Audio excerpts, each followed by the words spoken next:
Neemt u plaats, alstublieft.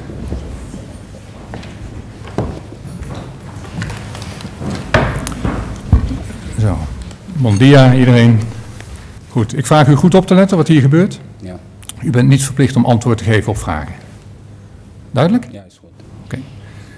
En we gaan zo dadelijk met uw zaak een aanvang nemen.